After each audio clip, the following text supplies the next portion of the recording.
Oke, jadi kalau untuk perkara Ruben Sarwenda terkait dengan gugatan rubah untuk masalah hak asuh anak, ini saya berbicara dari sisi praktisi. Jadi saya perlu jelaskan bahwa Perma nomor 1 jelas bahwa setiap gugatan perdata itu harus dilewati dengan tahapan mediasi. Mediasi itu nanti akan ada mediator, di mana kedua belah pihak ya apa sih permintaan daripada si penggugat nih dan apa sih jawaban daripada si tergugat. Apakah ada disepakati atau tidak? Kalau misalnya tidak disepakati, kemungkinan besar mediasi akan tidak lanjut ke mediasi kedua. Tapi kedua pun deadlock, ya masuk ke pokok perkara.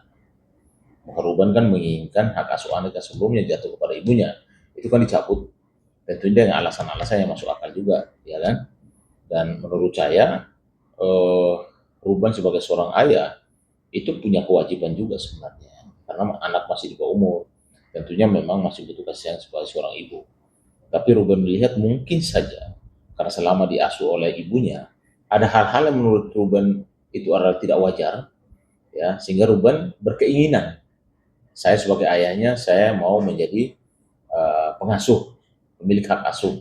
Karena pemilik hak asuh bukan berarti segala sesuatunya milik dia, karena ini kan namanya anak. Ada ibu, ada bapak. Hak asuh itu hanya hak untuk mengasuh, bukan berarti hak untuk menghalangi si bapaknya datang bertemu, hak untuk tidak memfasilitasi anak. Kalau sampai tidak difasilitasi anak ini, kita sebagai ayah bisa dituntut terkait dengan penelantaran. Saya dengar bahwa Ruben selalu memberikan hak hak anak itu ya, hak fasilitas dan lain sebagainya. Kalau misalnya itu paling benar.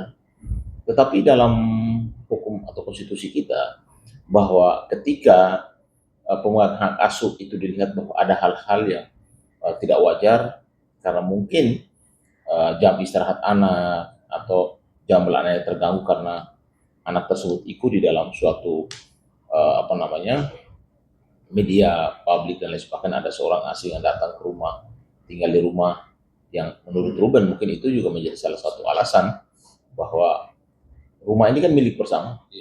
Anak saya adalah anak kamu, yang mana jangan sampai kedekatan orang asing ini menimbulkan Ruben sebagai seorang ayah, malah dilupakan anak-anaknya karena kedekatan dia dengan orang asing yang ada di rumah tersebut.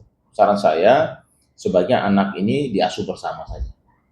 Toh kalau memang hak asuh ini jatuh kepada Ruben, ya jangan juga menghalangi ibunya datang untuk menjenguk anaknya. Yang saya dengar bahwa Ruben justru kesusahan untuk bertemu dengan anak-anaknya, itu sebenarnya nggak boleh.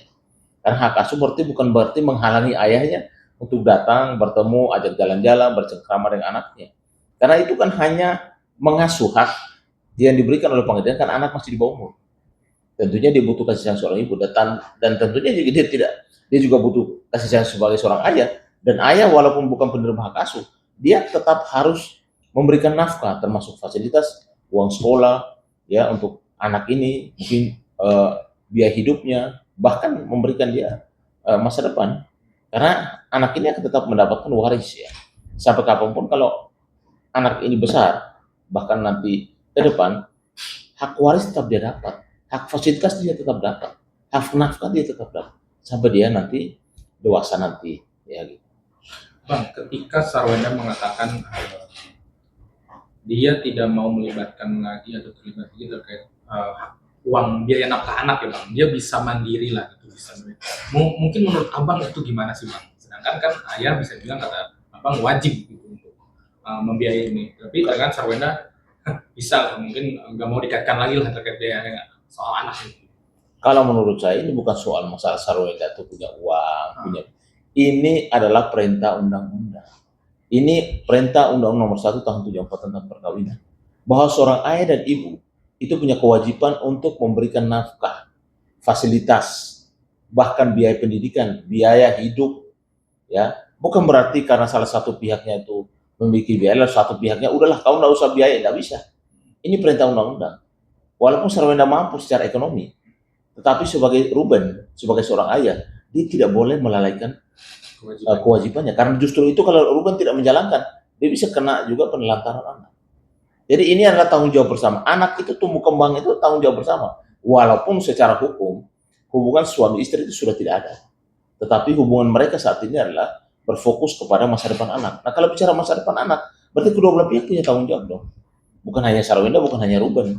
Maka saran saya, anak ini lebih baik kedua belah pihak merawat untuk supaya dibagi waktunya. Toh kalau Sarwenda menutup akses kepada Ruben untuk bertemu anaknya, pengadilan lewat majelis hakim sebaiknya hak asuh daripada Sarwenda diputus dan diberikan hak asuh kepada Ruben dengan mengatur bahwa ibunya kapan saja datang untuk bertemu, bercengkrama dengan anak. Dan jangan salah, seorang ibu pun bukan berarti dia tidak mengasuh atau dia mengasuh lalu biayanya semua dari si mantan suami, tidak juga. Dua-duanya punya tanggung jawab yang sama.